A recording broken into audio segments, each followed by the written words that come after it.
They put tubes in places that I just can't say in public. They put them in my wee-wee.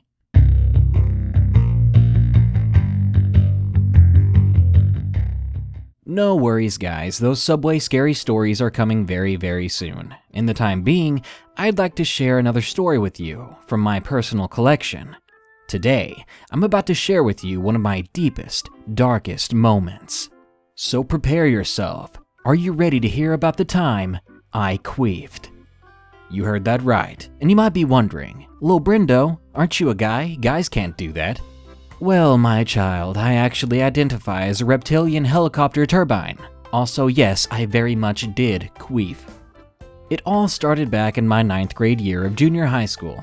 It was hard times back then. I tried so hard to focus on schoolwork, but I just couldn't stop thinking about boobies. Blue-footed boobies, in fact. Such beautiful birds.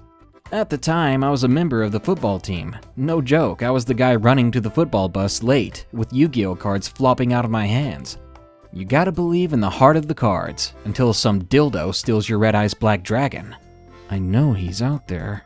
Anyway, one day during football practice, I had this sudden, unimaginable pain in my right side.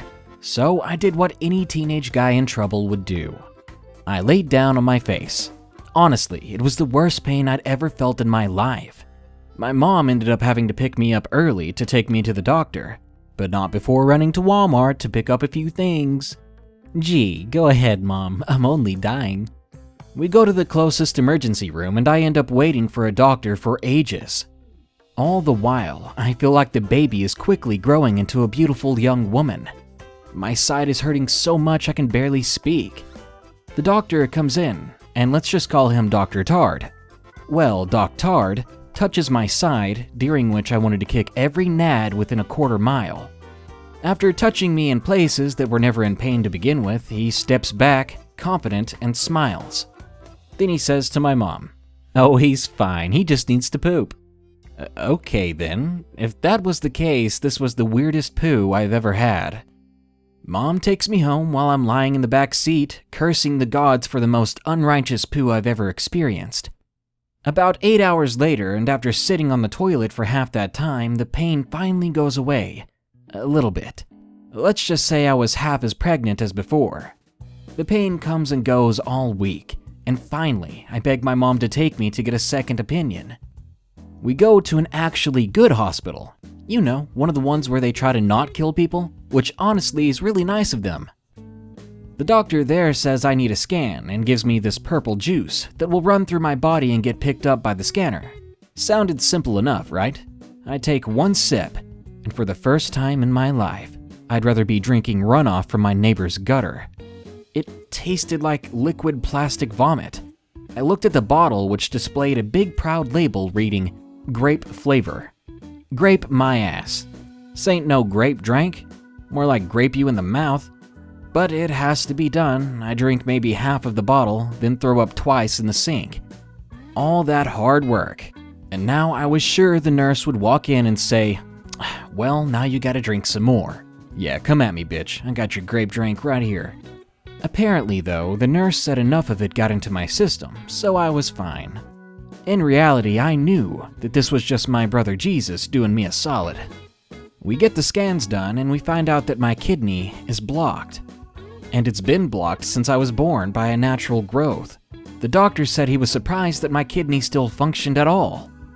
You hear that, Dr. Tard? How many people have you killed since then?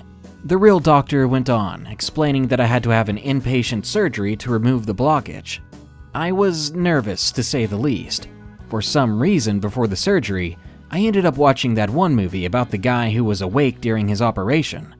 He could feel everything they did. Totally got me hyped. And by hyped, I mean I was soiling myself. Sooner than I liked, the day came for my surgery, and my anxiety was reaching an all-time high. Mom came with me while they rolled me to the back on what was probably my future stretcher, and they stabbed me with a needle to begin the anesthesia. Then everything got boggy. When I came to, I was lying in a hospital room surrounded by friends and family, who were all looking at me like a newly discovered species. First thing I hear, though, is the nurse. telling me that I can press this button over here for some morphine. Before she even finished, I was hammering that button like an addict. I mean, everything hurt. My poor little pee-pee was on fire. My side felt like Jaws made out with it. It was just hell. Then a couple of more nurses come in while I'm all hazy, and I'm trying to say words in English, but they end up coming out in Ewok or something. Suddenly, without warning, they tip me over on my side, then shove something right up my butthole. I remember saying something along the lines of, Morphine is a dangerous drug, kids. But I think the worst part was how cold their hands were. They put me back down and I end up passing out again. When I came to, I recall needing to pee, but before I could do anything, I just let it out. There was no push, just pee. Instantly, I thought I just wet myself. That's when I realized that I had a catheter in my hoo-hoo. So basically, if I needed to pee, it would drain it out of me, literally no questions asked. Beautiful. It was kind of relieving. Until they pulled it out of me the next day.